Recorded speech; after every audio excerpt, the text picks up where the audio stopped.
The rehearsal room was filled with nervous energy. Chairs scraped, scripts rustled. Soft laughter floated from the back of the studio. It was supposed to be just another read-through for a movie scene. Everyone was gathered, young actors, old veterans, producers, assistants, but all eyes, eventually, landed on one man sitting quietly near the edge of the circle. Keanu Reeves. He wore a plain black hoodie and jeans. His head was slightly bowed as he flipped through the script, his fingers resting gently on the page. Next to him sat Ana de Armas, her expression focused but kind. Leaned over and whispered something to Keanu. He smiled faintly, but did not speak. The director called for the first scene. It was a heavy moment in the film, an emotional confrontation between two characters. Lovers who had lost each other and found themselves again. Keanu's lines were raw, full of pain and truth. He began to speak, but something happened. He stemmed.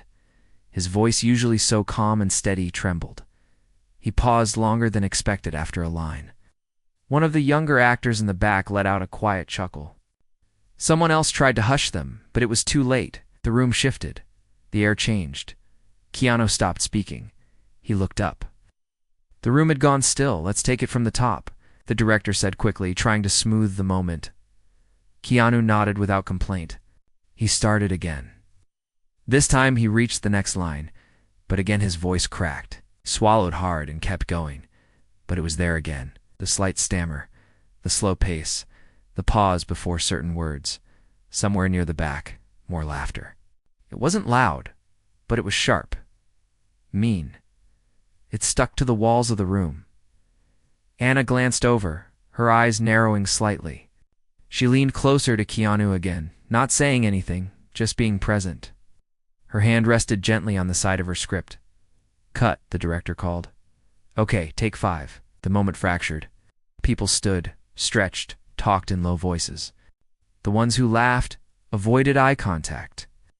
The others glanced at Keanu, some curious, some confused. He remained seated. Ana didn't move either. Finally, she spoke, her voice soft but clear. Do you want to tell them? She asked that. Keanu shook his head slowly. They wouldn't understand, maybe, she said, or maybe they need to. His eyes lifted, dark and thoughtful. They think I'm broken, he said after a long pause. But they don't know. Why? The room began to quiet again. Some people were listening now, even though no one had said to listen. There was something in the silence around him that pulled people in. Keanu stood slowly. He looked around, his eyes calm, not angry. I wasn't always like this, he said, loud enough for the room to hear. There was a time when I could speak through entire scenes without thinking. When my heart didn't race every time I had to say something true. He held the script in both hands now, but it was clear he wasn't reading anymore. But sometimes, he continued, life doesn't ask for your permission. Just take something. It breaks something inside you, slowly or suddenly, and you're left trying to rebuild it, in front of strangers. People stopped what they were doing. Laughter had long faded. Now there was only attention. Stillness. Years ago, Keanu said, his voice steady now, I lost someone. More than one, actually. And it changed me. Not just emotionally. It changed how I speak, how I breathe, how I hold a sentence. Every word now feels like it carries a weight. Some days it's manageable. Other days it slips. Ana's eyes were moist now. She had known parts of his story. But this was different. This was raw. Keanu looked down at the page. This scene we're doing, he said, it's about grief, love, second chances. And maybe that's why I stumble. Maybe my heart still hasn't found all the words. For a moment, no. One spoke, then someone clapped. Single clap, followed by another, and then the room filled with quiet applause. Not loud, not forced, but real. The director nodded slowly, his eyes full. Let's take it from the top, he said again. Only this time, we listen. Keanu sat down. Ana reached over, squeezed his hand gently. No words needed. There was a new energy in the room now. Not just respect, but understanding. No one laughed this time, not because he was flawless, but because he was real. And real is what stories are made of. The next day, the rehearsal room felt different.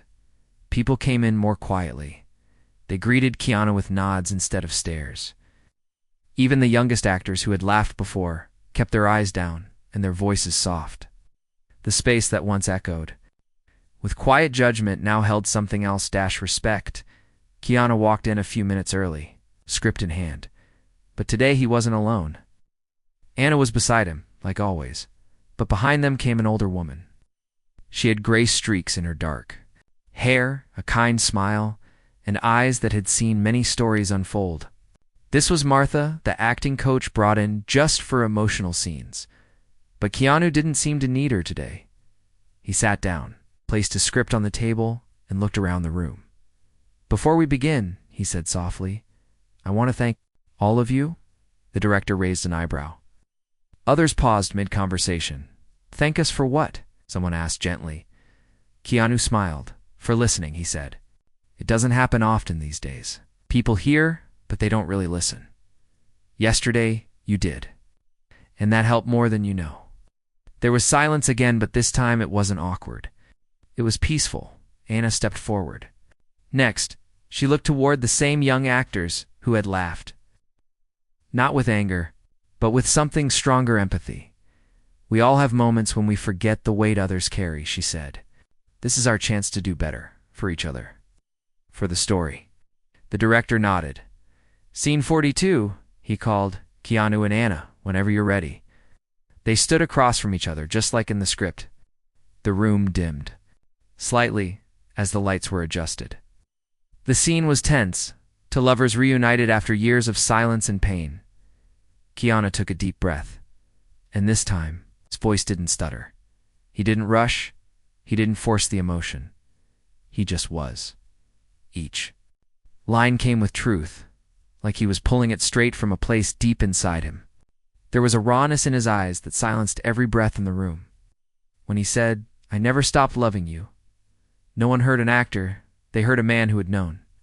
Lost. Anna responded with tears, not forced, not rehearsed. They simply came. Her voice broke on the word "why." And Keanu stepped closer, holding her hand not in the script, but right for the moment. The director didn't cut. He didn't need to. They finished the scene in a silence so heavy, it felt sacred when it ended. Not because it wasn't brilliant, but because it was too real to break. Martha, the acting coach, wiped a tear from her eye. "I've been teaching for 30 years, she whispered. "I've never seen anything that honest." But the day wasn't done. During lunch break, Keanu sat alone on the back steps of the studio. He didn't look sad, just thoughtful, a paper cup of coffee in his hands, steam rising into the warm air. Anna joined him, sitting beside him in silence. "For a moment, then?" she asked. "Was that scene hard for you?" Keanu looked out into the parking lot, his eyes distant. "Yes," he said. "But not because of the lines, because of who you see when you say them." He nodded. "My sister, my best friend, my daughter." Anna froze. "You had a daughter?" she asked softly. Keanu single quotes, his voice lowered, almost to a whisper. "Her name was Ava," he said. "She never got to live. But every time I play a scene about love or loss, she's there, just behind the words." Anna didn't speak. She reached over, slowly took his hand. Keanu closed his eyes for a moment. "I think," he said, "that the reason I keep acting is because stories give her a voice I never got to hear." Anna squeezed his hand gently. "Then let's make every scene matter," she said. "For her, for them." He smiled. "Thank you, Anna." That afternoon, when they returned inside, the rest of the cast looked at Keanu differently. Not like a star, not like a legend, but like a human being who had chosen to stay soft in a world that tried to harden him. The director made an announcement. "We're moving the filming schedule," said. "Scene 42 will be our first shoot. We're going to start with what's most true." Everyone nodded, and for the first time in days, Keanu laughed, not loudly, not to be heard, just enough to be felt. The sun was still rising when the cast arrived at the film set. Today was different today. The cameras would roll for real. Scene 42, the one filled with heartbreak and silent forgiveness, was scheduled to be filmed first. Everyone was ready. Keanu Reeves stood by the mirror in his trailer, slowly buttoning his shirt. He didn't rush. Every movement was quiet, thoughtful. The silence inside the trailer was only broken by a soft knock at the door. "Come in," he said. Anna stepped in, already in costume. Her eyes met his in the mirror. "You okay?" she asked. "Yeah," he replied softly. "Just grounding myself." Anna walked closer. She placed a folded paper in his hand. "What's this?" he asked. "A poem," she said. "Something my grandmother used to read to me when I was nervous. I thought it might help." Keanu unfolded it. The words were simple, gentle, something about light after loss. Read it slowly, then looked at her. "Thank you," he said. "This means a lot." "So do you," she replied. They walked to the set together. The crew was quiet. No rushing, no shouting. It was as if everyone understood the weight of what they were about to capture. The director stood near the camera, his eyes calm, his voice low. "Remember," he said, "this isn't just a scene. It's memory. Truth." The lights adjusted. Camera rolled. Action. Keanu stood at the edge of the room. Hannah entered, her eyes full of history. Not just as her character, but as herself. The energy between them was thick. It's like rain in the air before a storm. The first line came. His voice did not shake. "I looked for you." In every silence, Anna's eyes welled with tears. Her response cracked with real pain, and I waited. "In every place, you never came." The room behind the camera was silent. Scripts, producers, assistants, they all froze, watching, not actors, but people remembering something they had lost. Keanu's single quotes, his voice deepened. "Do you forgive me?" Hesitated, then, in a whisper, "I already did." He stepped forward. Their hands met. No cue, no direction. It simply was. The moment broke into something that couldn't be written. It was felt. Their faces were close. But instead of a kiss, there was something stronger, shared breath, a silent promise. The director did not yell cut, he whispered. It thought the room stayed still for a moment after. Then soft applause, eyes full of tears. Heads bowed in quiet awe. The director approached Keanu and Anna slowly. "We got it," he said.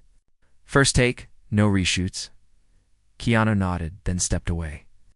He walked out of the studio, past the cameras, past the trailers, until he reached the edge of the parking lot. There, he looked up at the sky. The clouds were moving slowly. He thought of Ava again, not with pain but with peace. He pulled out the folded poem from his pocket and read the final lines again. "Even the quietest stars are still burning." Behind him, Anna watched in silence. Later that evening, after wrap, the cast and crew gathered for dinner at a small restaurant nearby. The lights were low, soft music played. Laughter and stories flowed, but there was something deeper under the surface now, a sense of unity, of shared understanding. At one point, one of the young actors, the same one who had laughed weeks ago, stood and raised a glass. "I owe someone here an apology," he said, "and a thank you." Everyone turned to look at Keanu. I didn't know the weight he carried, and I judged too quickly. But today, I saw a masterclass, not in acting, in humanity. Keanu smiled, but he didn't stand. He simply nodded, acknowledging the moment. Anna leaned over. "You've changed them," she said. "No," he replied quietly. "They just remembered who they really are." The rest of the night passed in warmth. Not glamour, not fame, just people being real. But the story was far from over, because the next day, someone unexpected showed up on set, a girl maybe 10 years old, holding a letter. She walked up to Keanu as he exited his trailer. "Are you Keanu Reeves?" she asked shyly. He knelt down, smiling gently. "Yes," he said. "My name is Emily," she said. "My mom works with the editing team. She let me see a small part of your scene. It made me cry." but it also made me write. This, she handed him the letter. Keanu unfolded it slowly. It was written in blue crayon. The spelling wasn't perfect, but the words. Thank you for showing me that it's okay to miss someone and still smile. He blinked hard, then looked at her. Can I give you something in return? He asked. She nodded. He pulled the poem from his pocket, the same one Anna had given him. This helped me, he said, placing it in her hand. Maybe it can help you too. Emily smiled, then ran back to her mom. Anna walked up behind him. You gave her the poem? She asked. She reminded me of someone, he said softly, and maybe she needed it more than I do now. Anna touched his arm. You're healing. What you know? Look down. Maybe, he said.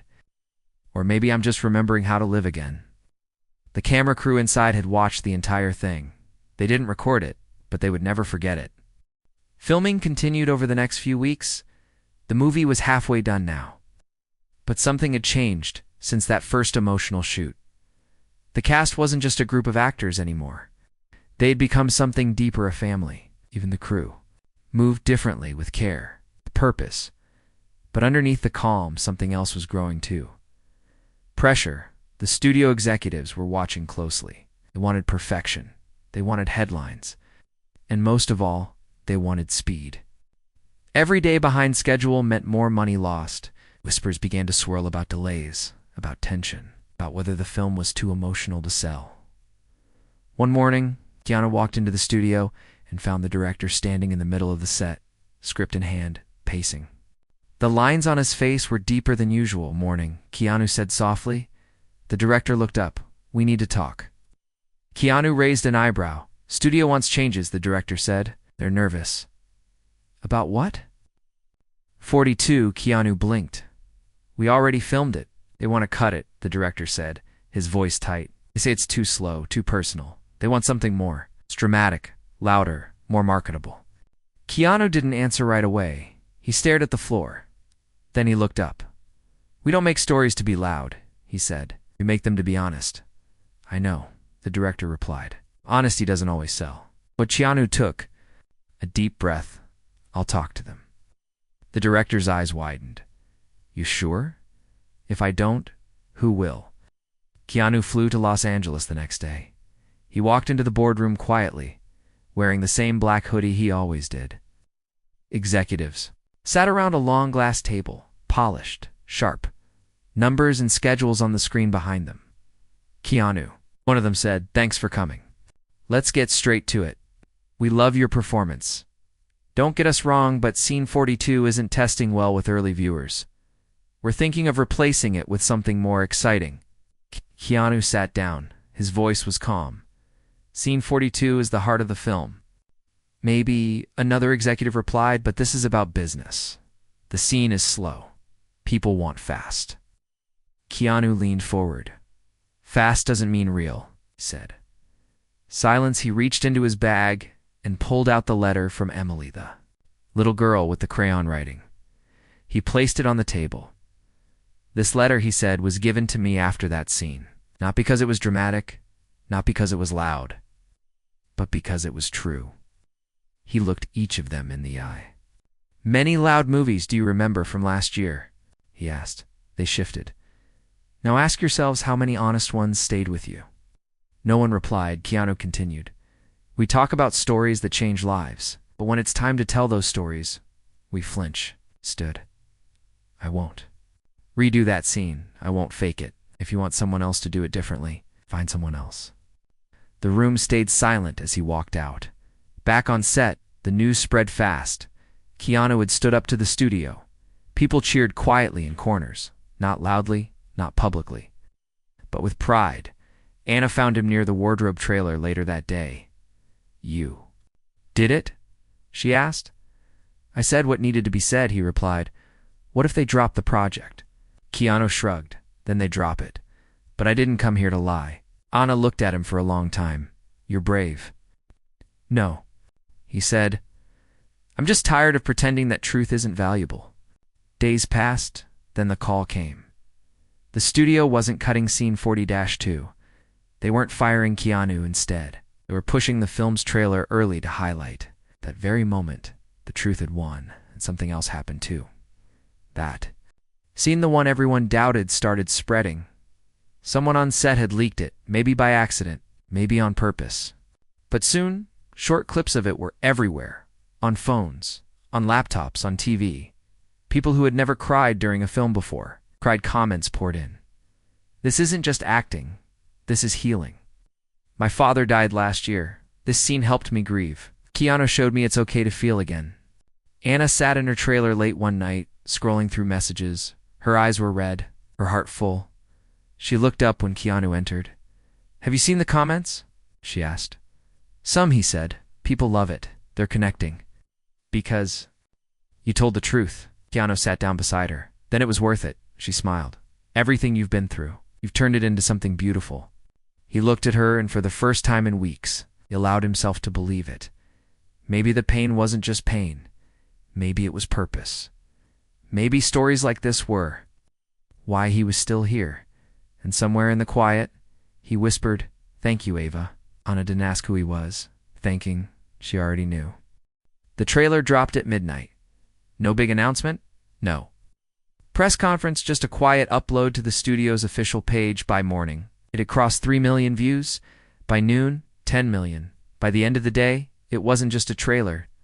It was a moment. People from every corner of the world were watching Scene 42. They weren't just seeing a movie clip. They were watching grief unfold. They were watching love return. They were watching Keanu Reeves speak words he had lived, not just performed, and they couldn't stop talking about it. Keanu sat on the edge of his bed in the hotel room, watching the views climb on his phone. His face was calm, but his fingers trembled just a little. Anna knocked on the door. He let her in. She held out her phone. "Look at this," she said. A woman from Japan had posted a video with subtitles, crying as she spoke about losing her husband. A father in Brazil recorded a message thanking Keanu for helping him reconnect with his teenage son. Nurses, soldiers, teachers, strangers, they all shared how one scene had broken something open in them. Keanu listened, not with pride, with quiet disbelief. "I didn't think anyone would care this much," he said. Anna sat beside him. "You didn't do it for applause," she said. "That's why they care." He looked out the window.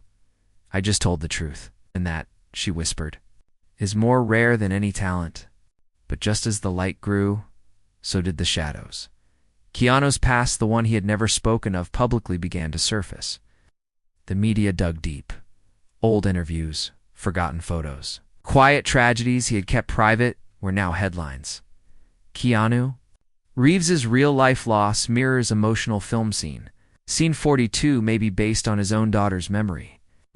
Why Keanu's pain makes the film too personal to ignore. Anna saw the articles before he did. When she found him that morning, he was staring at the floor, a quiet storm behind his eyes. "They're turning it into gossip," he said. "I know," she said gently. "But they're also showing people why it matters." I never wanted her story to become public. Anna sat beside him. "You didn't share her name. You shared your heart. People see that, and maybe your story is saving theirs." He didn't respond right away. Then he whispered, "I don't want to lose her twice." Anna's voice shook as she said, "You're not. You're giving her life in a way that lasts." A week later, a press interview was arranged. The studio begged him to go. Keanu didn't want to, but he knew silence could be twisted. So he agreed. The host sat across from him under soft lights, the cameras rolling quietly. The question came quickly. "Is Scene 42 based on your own life?" Keanu paused. The studio rep behind the camera looked nervous, but Keanu didn't dodge. "Yes," he said. "Can you tell us more?" He took a breath. "I lost someone I never got to meet. Her name was Ava. She was born still, and her mother. She passed away shortly after. It broke something in me." The host nodded gently. "And this film helped you heal?" "No," Keanu said. "Healing doesn't mean forgetting. It just means I'm learning to carry it without letting it crush me." He looked at the camera. Scene 42 wasn't acting, it was memory. It was me saying the words I never got to say when it mattered. There was silence in the studio. No one dared break it. The interview ended not with applause but with stillness. Viewers around the world watched the clip on their phones, their tablets, their TVs, and many cried not because of the sadness but because of the honesty on set. Something unexpected happened next. Other actors began opening up. A crew member shared. He hadn't spoken to his sister in 10 years. He called her that night. A lighting tech revealed he lost his mother last year and never had the courage to mourn Keanu. Didn't say much. He didn't need to. His presence had become something quiet but powerful. One day, after a long shoot, Anna found a folded piece of paper on her chair. It wasn't signed, but the handwriting was familiar. It said, "Truth is a candle. Even if you hold it in the dark, it still lights the way for others." Anna smiled. She didn't tell Keanu she read it 5 times before bed. The movie was almost finished. Only 3 scenes left to shoot. The mood was different, now full of something electric. Like everyone knew they were making something that mattered, not just to audiences, but to each other.